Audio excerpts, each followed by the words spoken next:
Ici, grand X est une variable aléatoire qui suit la loi binomiale de paramètres n et p. Ici, n vaut 13 et p vaut 0,5. Donc grand X prend toutes les valeurs entières entre 0 et 13. On a représenté sous la forme d'un histogramme cette loi de probabilité. Autrement dit, on a représenté P de x égale 0, P de x égale 1, P de x égale 2, etc. jusqu'à P de x égale 13. Et on va observer grâce à GeoGebra ce qui se passe lorsqu'on fait varier le n et le p. Donc là, je fais varier p. Et je vais regarder maintenant ce qui se passe quand n varie. Quand n varie et n devient de plus en plus grand, je constate que mon histogramme prend une allure assez particulière. Il se rapproche d'une courbe qui a une forme un peu en cloche. Je fais apparaître cette courbe sur mon écran. Voilà, donc quand n varie et devient de plus en plus grand, n, mon histogramme se rapproche et l'allure de mon histogramme se rapproche de cette courbe. Cette courbe, elle dépend de deux paramètres. Un premier paramètre, puisque j'ai une loi binomiale, je suis capable de calculer facilement son espérance. Son espérance, E de x, se calcule en faisant n fois p. On va maintenant dorénavant appeler l'espérance de x mu. Et puis ça dépend, alors en quoi ça dépend de ce nombre-là, mu? Physiquement, ça se voit tout de suite. On voit que notre courbe en cloche, elle admet un axe de symétrie. Donc ici, mu vaut environ 78,9. Je vais demander à GeoGebra de me tracer la droite d'équation x égale mu. Et je me rends compte que cette droite d'équation x égale mu, c'est-à-dire ici x égale 78,9, est un axe de symétrie pour cette courbe.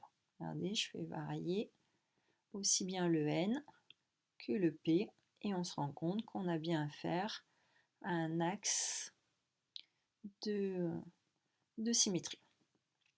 Deuxième paramètre, on verra par la suite en quoi il influe ce paramètre, c'est l'écart type. L'écart type se note sigma. En première, on a appris à calculer l'écart type, on a vu que c'était la racine carrée de la variance. Dans le cadre d'une loi binomiale, donc ça on ne l'a pas vu en première, mais dans le cadre d'une loi binomiale, c'est facile de calculer la variance. Il suffit de faire n fois p fois 1 moins p. Donc l'écart type, ça va être racine carrée de la variance. Donc quand on va nous faire maintenant, après avoir travaillé pour la loi uniforme avec une fonction qui était de densité, qui était une fonction constante, on va maintenant s'intéresser à des lois dont la fonction de densité est cette courbe rouge. Donc on s'intéresse ici à une fonction f qui va dépendre de notre nombre sigma et de notre nombre mu et qui est définie par f de x égale 1 sur sigma fois racine carrée de 2pi fois exponentielle de x moins mu sur sigma, le tout au carré. Bien évidemment, cette formule n'est pas à connaître par cœur.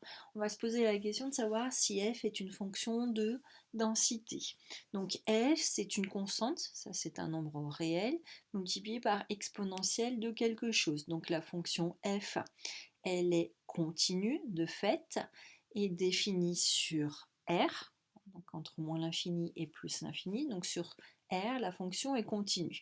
Maintenant, on va regarder son signe. Exponentielle de 0,5 facteur de x moins mu sur sigma le tout au carré, c'est un nombre qui est strictement positif.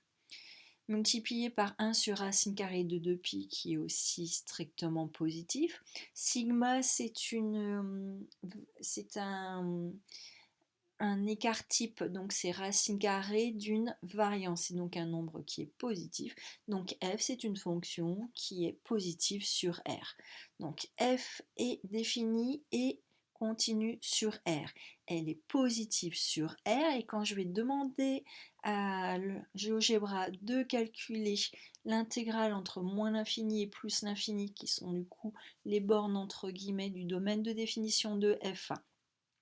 Donc quand je vais demander à GeoGebra de me calculer l'intégrale entre moins l'infini et plus l'infini de f de x dx, autrement dit de calculer l'aire située dans la zone délimitée par la courbe, par l'axe des abscisses, mais qui n'est pas borné ni à gauche ni à droite, cette aire vaut 1. F remplit tous les critères, c'est ce qu'on appelle une fonction de densité.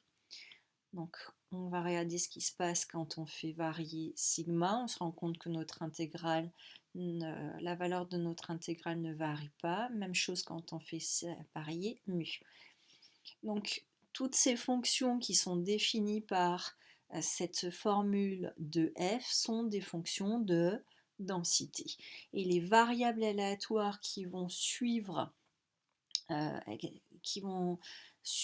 une loi associée à cette fonction de densité, on va dire qu'elles suivent une loi normale de paramètres mu et sigma. Quelle est l'influence de mu? Donc on a vu que mu nous donnait une information sur la courbe représentative de la fonction. Notre courbe représentative admet un axe de symétrie, et cet axe de symétrie, c'est la droite d'équation x égale mu. Donc, quand je fais varier mu, je vois ici, donc par exemple mu vaut 9, j'ai un axe de symétrie qui a pour équation x égale 9. Je vais passer à mu égale 49, je vois que j'ai un axe de symétrie qui est la droite d'équation x égale 49. Donc mu nous donne une information sur l'axe de symétrie de notre courbe. Cette courbe, c'est ce qu'on appelle, ces courbes en cloche comme ça, c'est ce qu'on appelle une courbe de Gauss. Quelle est l'influence du nombre sigma? Alors, plus l'écart type est petit, plus la courbe est resserrée autour de l'axe de symétrie. Et au contraire, plus l'écart type est grand, moins elle est resserrée autour de l'axe de symétrie.